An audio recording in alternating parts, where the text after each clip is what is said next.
Welcome, everyone. Dr. Mike DeBoer, president of B3 Sciences. In this presentation, we're going to talk about, have we been doing it wrong the way we go about strength training, lifting weights, men and women? Is there a new and better way to do it? We're going to present to you some science and some results, and then you're going to see an interesting new technology that's sweeping across the country, and you make your own decision of how you believe is the best way to grow muscle and build strength. We all know the current methods of strength training. We lift moderate to heavy weights. We micro tear the muscle. We create some soreness, and the muscle rebuilds bigger and stronger. There's a picture of it over on the right side. This is universally accepted at every single level, from seniors to professional athletes to the Olympics. Why does weight training work? Well, we used to believe that we were creating a mechanical tearing of the muscle, which is the stimulus. Yes, you are creating a mechanical stimulus, but what you are really creating is you're creating lactic acid. Everybody knows when you lift heavy weights, you feel that burn or that pain in the muscle, and that is lactic acid. When you create enough lactic acid, and the key here is enough, you release growth hormone. Muscle growth and strength is a hormonal change, and that's proven in science. And here's a schematic or graphic showing exactly what happens. Lactic acid builds up in the muscles, achieved with weightlifting, causing the pituitary gland to release growth hormone. Growth hormone then causes the muscles that have been worked to get stronger, to get more toned, and to get bigger. And it creates a micro tearing. By lifting moderate to heavy weights, you're actually causing inflammation or tiny tears in the muscle fibers, which the body has to repair. And this was previously known as the pathway. But this micro tearing is actually a negative consequence, meaning, what if you could produce the lactic acid by stimulating the muscle, release the growth hormone, and create hypertrophy and strength and fat burn without doing damage? You see, when you create this micro tearing or inflammation, it requires repair. And you know this because you're sore. You have to take 2 or 3 days off from working those muscles. Well, look what new science is telling us. And then I'm going to share my story with you. 3 systemic reviews were recently done, one in Missouri Medicine, another in Journal of British Preventive Medicine, and they determined that 60 minutes of strength training per week is where maximum results are achieved. The point of this slide is this: when you lift more than 60 minutes per week with moderate or heavy weights, you actually start going backwards in life extension. At above 130 minutes per week, they determined that you have the same life expectancy of somebody who does no exercise at all. Are we doing it wrong? 30 to 45 minutes, 3 to 5 times per week, 2 to 3 hours of weightlifting. Science is starting to tell us that that is not producing the anti-aging and life expectancy results that we thought it was. And look, we all know the problems with weightlifting. First of all, there's a time limitation. But at some point, just about everybody has to back away from weights because it creates too much pain. This is me at 52. I was doing what I learned in school. I was doing what I learned from my environment. I was doing what I learned from every other weightlifter or bodybuilder or fitness guru before me. Lifting moderate to heavy weights. From the time I was 18 to 52, I had replaced 3 joints. And at 52 years old, everything was hurting. And now I know why this was happening, because I was breaking down my body and I was creating pain and inflammation, just like those scientific studies showed us. And isn't it interesting that at some point, every single person has to stop lifting weights? John's a great example. John's on the call from Las Vegas. John will tell you he was having challenges with weightlifting. He'd get pain here, it'd cause a pain here. And every one of us ends up in this situation. Isn't it interesting? And it brings up an interesting hypothesis. If we, at some point in our lives, all of us have to stop lifting heavy weights because of the damage, should we have ever been doing it in the first place? Should I have been doing it at 20 years old or 30 years old? I can't go back and make those joints new again that I've replaced with heavy weights. Now, let's look at the alternative. A recent breakthrough that came from Japan that's been in the United States now for about 5 to 6 years, and now hundreds of thousands of people have learned about it. It's called blood flow restriction training. Now, what it's going to do is it's going to access the exact same pathway, produce lactic acid, stimulate growth hormone, and promote muscle growth, fat burn, toning up, and strength. But it's going to use a different pathway. We're not going to use the overload or heavy weights pathway. And why does it work? Well, everybody on the call knows what happens when you put the bands on. It safely slows down the blood flow and reduces the oxygen so that it is dramatically easier to produce lactic acid. You do not have to lift a heavy weight. You don't have to micro tear a muscle, and you don't have to be sore the next day.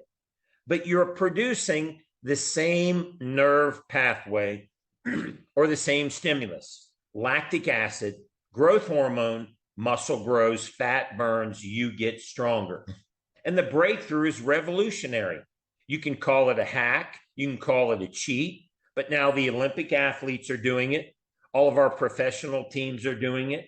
Hundreds of physical therapy centers across the country. The USA weightlifting team's doing it. The world's strongest man's doing it. And it's a modern breakthrough that once everybody figures it out, we're all going to come to the same conclusion that I believe we're going to come to in this presentation. We're doing it the wrong way. Heavy weightlifting is damaging to the body, and now there's a better way. It does the exact same thing. Remember always what the science tells us. We build muscle because we produce a hormonal response in the body. It's called being anabolic. You ever heard the term anabolic steroids?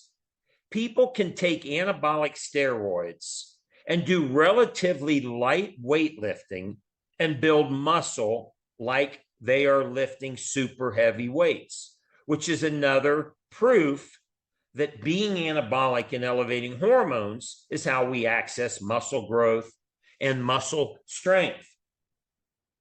And now we have more proof. I recently purchased a blood lactate measuring tool.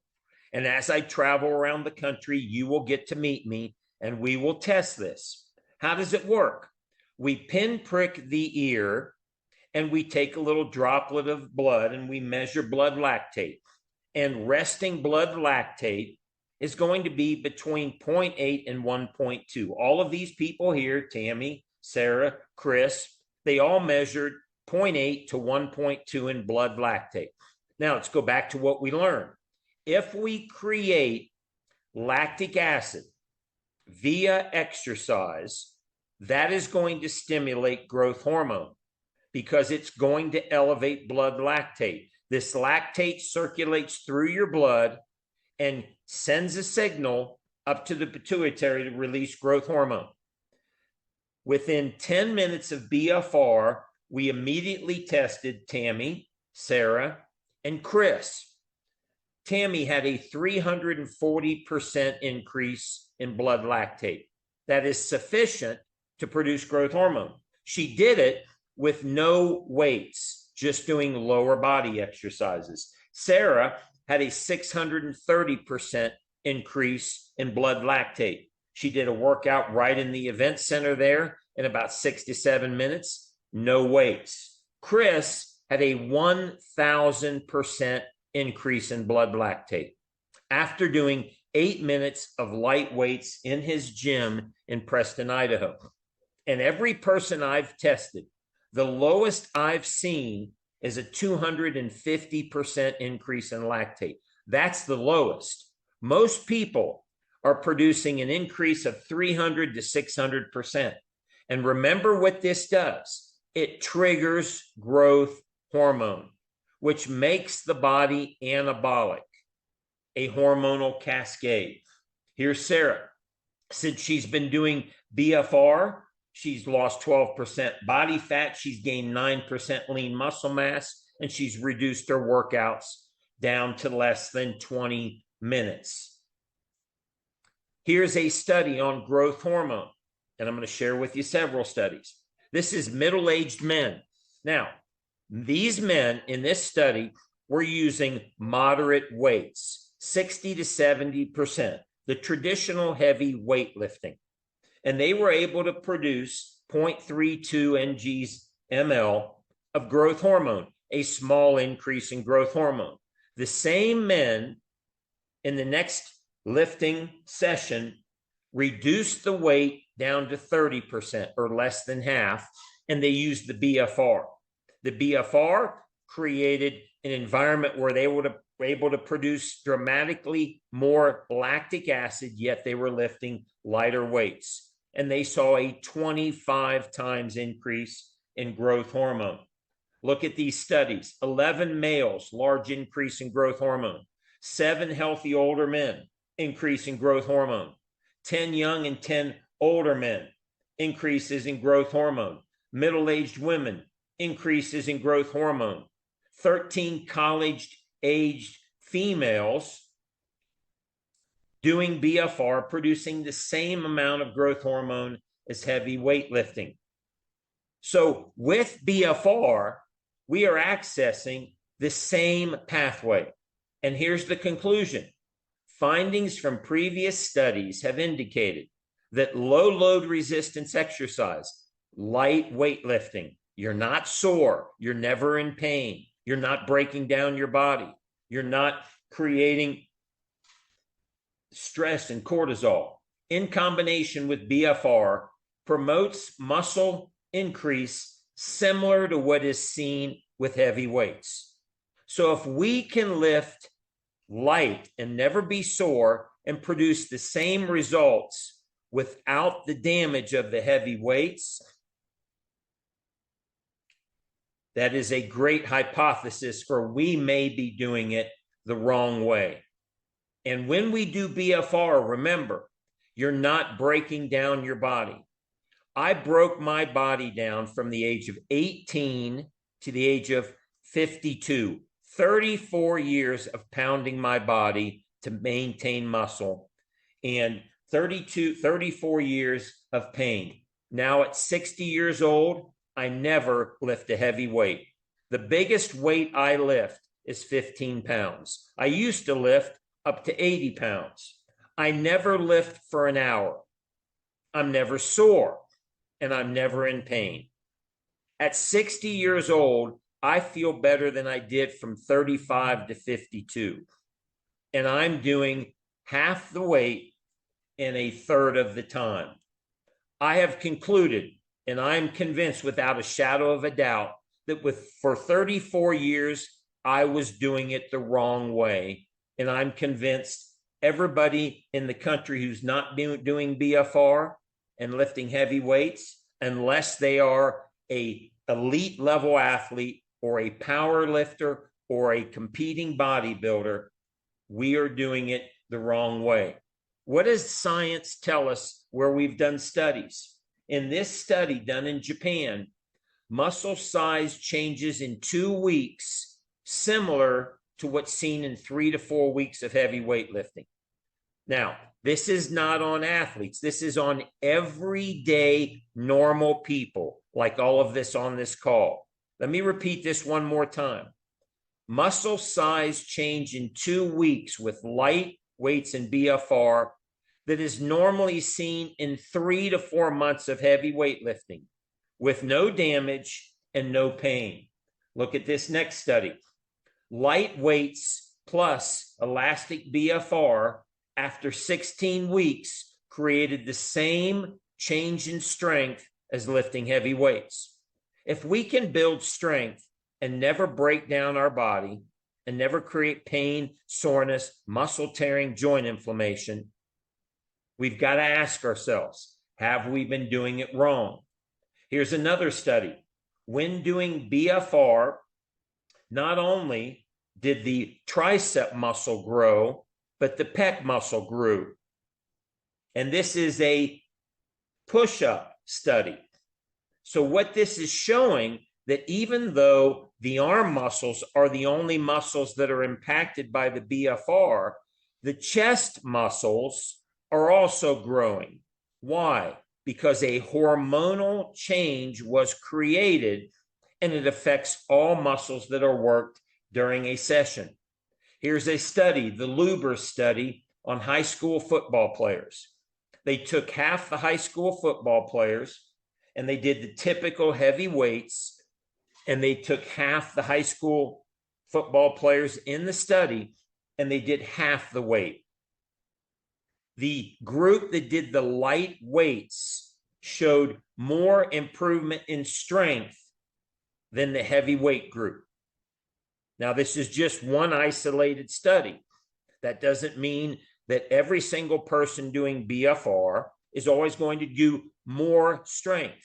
But we've just seen multiple studies that show that we can create similar strength changes, and in some cases, more strength change, and never lift a heavy weight. Are we doing it the wrong way? Here's some current bodybuilders. Greg Whitehead, former professional bodybuilder, no longer lifts for an hour or two, 20 minutes. Here's Harry Stewart, a current professional natural bodybuilder. Will tell you that he only lifts heavy weights 1 day a week. The other 4 days, it's light weights and BFR. Testimonials showing that professionals are creating strength and muscle. This is a world and Guinness record holder. He's probably the most famous power lifter in history. He's the first man to deadlift and squat 1,000 pounds. Chris will tell you he's a BFR guy. Now, he still lifts heavy weights, but he has dramatically reduced his load and how hard he works out his body because he can use BFR. He can get similar strength maintenance by doing BFR.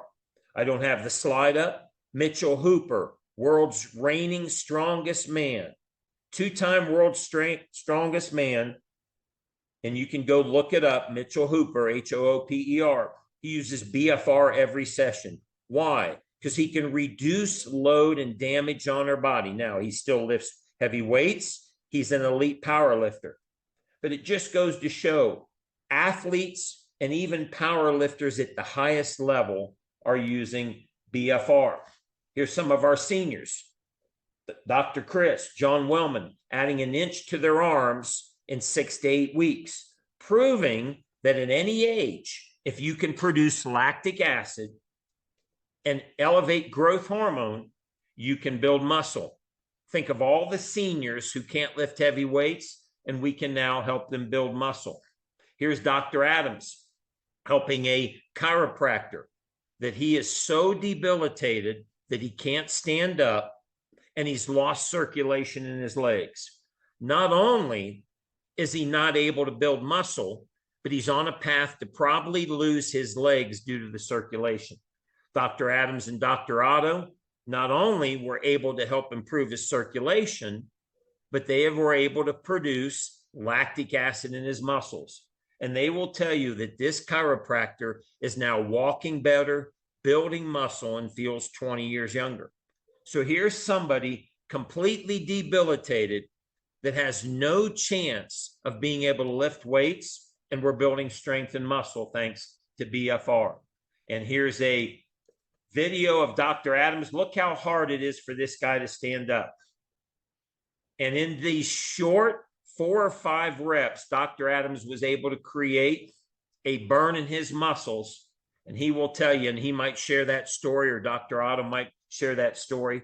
Dr. Thomas completely changed his function in his lower body. We now have 2 pathways to access building muscle. The pathways are the same. They produce lactic acid, they create growth hormone, and they create an anabolic response in the body.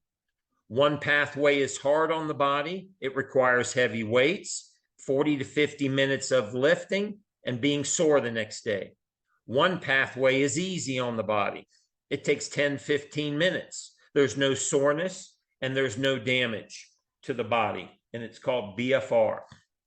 I believe, from what I've seen in the last 5 years, that this hypothesis that we've started, are we doing it the wrong way? In the next 5 years, I think we're going to see a massive shift in how we approach exercise. We've already seen it in B3 Sciences, and we're already seeing it in thousands of people across the country. Approximately approaching 50,000 people are now doing BFR with B3. If you're watching this recorded presentation and you're looking to build muscle, burn fat, tone up, and build strength, give BFR a try. Get back to the person who shared this presentation with you to learn how BFR can change for you all.